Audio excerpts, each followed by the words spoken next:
They want to start pushing you out of the jungle.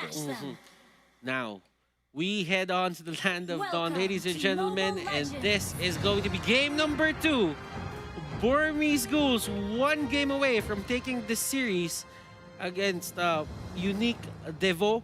Unique Devo right now, they are trying to take this to a game number 3. They want us to go the distance. And they do not want to give a series with a 2-0 that easily, because this is the group stages, and the group stages require you to bring your A game so that you can get the upper bracket slot. Absolutely. So it looks like RubyDD has been sent down in towards that offlane against the Cho. Not too bad overall.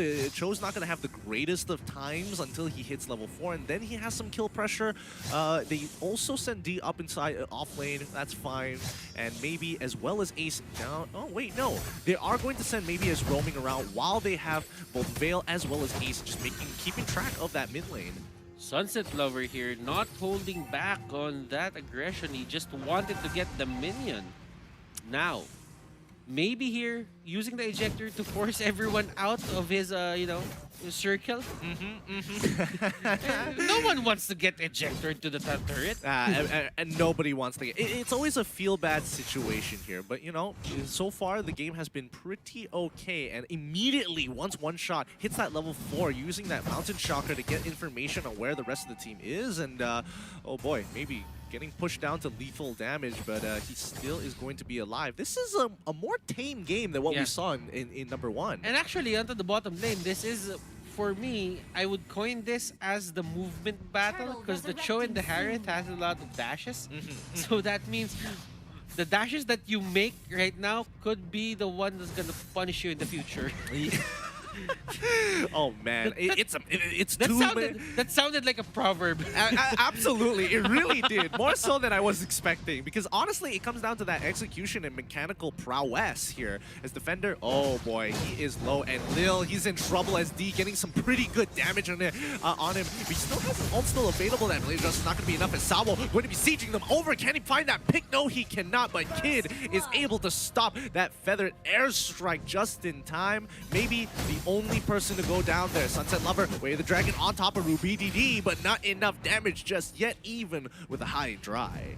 And the turtle goes to the side here of Burmese Ghouls, and Ace having a field day. He is not contested in any way. Just looking at Unique Devo earlier, they really wanted that to secure that turtle for themselves as well. But you know what? One of the factors that you really have to look at there is their HP bars.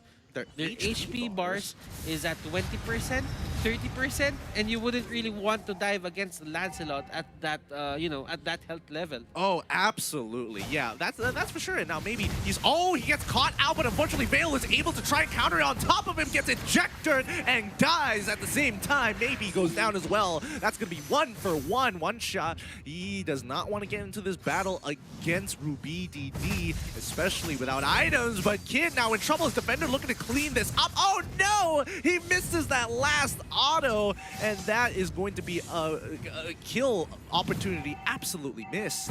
And good try there from defender, just being that aggressive Benedetta, trying to get the kill on the Veil. Kid there missing the knock up. If he, landed that in a way, that could have been the greatest punish for a defender. It would have been huge, absolutely huge. But I think, honestly, Kid did a pretty good job being able to react to that, having to use... I mean, he did have to blow his flicker at that point in time, which is a little unfortunate, a bit of waste of resources, but it is absolutely necessary as long as you are not giving those kills and free gold over. But once again, the team fight has started once more. Ace coming in with ult as well, able to pick up one. Sawo can't seem to get rid of Kid, who survives with a single sliver of HP. And defender here going in, trying to go for Ace. Ace here is the primary target for defender, and that is going to be Lancelot going down. But for the trade with the Farsa, defender still wants more. It's up against the Lapu Lapu, and he will bow out from that. Yeah, he will bow out, but the execute has been used. Sunset Lover, again, he is getting harassed, and oh my goodness, RubyDD trying to make it work, but he totally forgot that he had the Purify, is able to get out of that Way of the Dragon. Almost frame, pixel perfect there. Sunset Lover getting outplayed there. And the Zaman Force is just one of those skills where when it drops, you need to take down the Harriet or you need to force out the Harriet out of that certain area. If you don't, it's either you go down or your turret goes down. Absolutely, and I think he was trying to buy as much time as possible under the turret to get that free damage to even out the life totals as well. So really great attempt coming in from Sunset Lover, but unfortunately, he would have gone out either way with the help of maybe coming in from the backside. But looking at the rest of the plays, it looks like Turtle is back up, and again, both of these teams, we saw this in game one. Oh, Kid put down a 1 HP, and now maybe is going to go down as well. If he doesn't, but Kid comes back and makes sure he drops his ultimate to save that situation, netting them 2 kills in the process. That was the perfect hurricane dance coming out from Lil. He caught 2 people, but the problem was Vale was in the area. It hurts to admit it, but that's totally right. I mean, what can you do in these situations, especially had Kid just taken the recall, it would have been a completely different situation. Now, this is the question, Gideon. You had your moment of brilliance right there at that point, only to get stopped by 1 knockoff. Yeah. He got ace, and it's really hard to catch that or dance it out with the hurricane dance. And he's about to do it again, maybe finally going down. Lil trading 1 for 1. Considering that they are losing a turret in a situation like that, not the worst. But Lil his efforts are going to go in vain with Sunset Lover also falling over to the side of Burmese Ghouls. It's not looking good coming in from this offlane side. Cho is getting absolutely punished. Yeah, you have to minimize the casualties, you have to minimize the losses. But right now, that was maximum loss for them. They lost the Akai, they lost the turret. Yeah, and they also lost purple buff in the process, and they. It's tough. Burmese Ghouls have full control over the bottom side of the map, and Unique just have to give it up every single time. And right now for Burmese Ghouls, I'm seeing them, just take control over this top lane for sure, because the turtle is there, it's gonna spawn there, and at the same time, there is still a tier 1 turret on that side. Yeah, I mean, Fail once again finding another kill for himself there. Lil walking up, but again, he's got to be careful here. He can't die to maybe, but the rest of the team, especially with Ace so close by, he can make this happen. He gets a pretty good throw and rush, and he goes in with a lethal execution as well to secure it, to secure the kill. Ooh, 1 shot. Doesn't go down. Mountain Shocker is going to be popped as D has been fighting Sunset Lover on the side this whole time. Rest of Burmese Ghouls rotating up to maybe catch Defender, but he is able to get out with the recall. And you usually don't see assassins go for the tank, but at that point on, the damage output from Ace was just way too much. He knew that he had it in him, went for the Phantom Execution, Puncture, and the Thorn Rose, and it was all that he needed. Yeah, and he is going to try and do it again. Once again, Defender coming in with Final Blow. Doesn't exactly connect too often. However, this is looking big. D with a big attack coming in with the ult as well. Gets quite a lot, but not enough to secure those kills. Harith as well jumps in pretty deep. BDD coming to clear it up with the help and a big flicker from the D himself. Sunset Lover on the run. Did he catch 3 people with 1 synchro fission? I think that was it. He did. He caught 3 people, and then he was able to chunk out the 4th. All with a single health bar. He had a sliver of health. And you know what? The frames here coming out, ladies and gentlemen, for the side of Burmese Ghouls, they're using everything at maximum range. Did you see that Veil ultimate? It punished Sunset Lover at the very edge. It took him up, and the ultimate was dropped, and he got popped very bad there. And that, let's look at the instant replay. Yeah, so this is right after the fight. I mean, it just caught him right at the edge. Yes. Benedetta, man, I'm pretty sure she already her eye for an eye was on cooldown, so there's no real counterplay to that.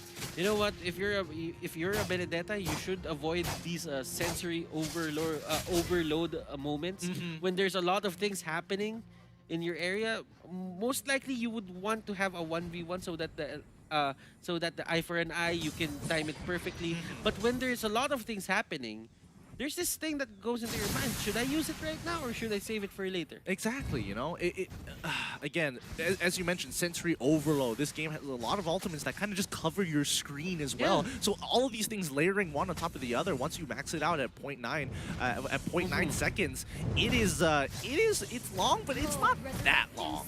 That is true. That is true. Right now, Burmese Ghouls, it will be, you know, it's going to be time for them to knock on the doors here of the base of Unique Devo in just a bit. But I think for them, it's going to be the Lord, that first Lord, that's going to be their main priority right now. As of this moment, Burmese Ghouls, will they just go for this, and will they fight Unique Devo if they go near the area? I don't think so. They have just engineered the waves perfectly here. They're pushing at the same time. It's just giving a lot of information, because if Unique walk out of their base, the minions will spot them. They will have that information that they're making that move now. So Unique can't really do too much. They just clear the waves, let the Lord go on through. But Burmese Ghouls happy with their position, so happy. And Kid there, getting hit by defended airstrike a bit, it won't really matter, as it is the keep away game that Kid is doing. Like, do not stick, do not go near the enemies, just try to control them from afar and try to see if Lil is controlling anyone on my team with the Hurricane Dance. So right now, Lapu Lapu D doesn't have any deaths on his belt. Well, not yet. Not yet. It can happen later. It could potentially happen. It could potentially happen. But right now, looking at it, he is going to dive and he's going to try to take down people here on the side of Unique Devo. Oh, Defender, he gets chunked out pretty heavily here, but now it's going to be the rest of the team. Lil, he's looking for the angle, but he's brought down to about half his HP. One shot gets absolutely destroyed by Lancelot, and the rest of the team is just going to walk and end this game absolutely clean and perfect. Burmese Ghouls have an even more convincing game 2. Congratulations for that 2-0. Burmese Ghouls 2-0. And BG here proving that they are still the team to beat for the side of Group A. Yeah, these are some crazy moments here, and BG just finding their stride in that game, and Unique just realizing, man, that side lane Harith just absolutely demolished Archo, and they just kept punishing him every single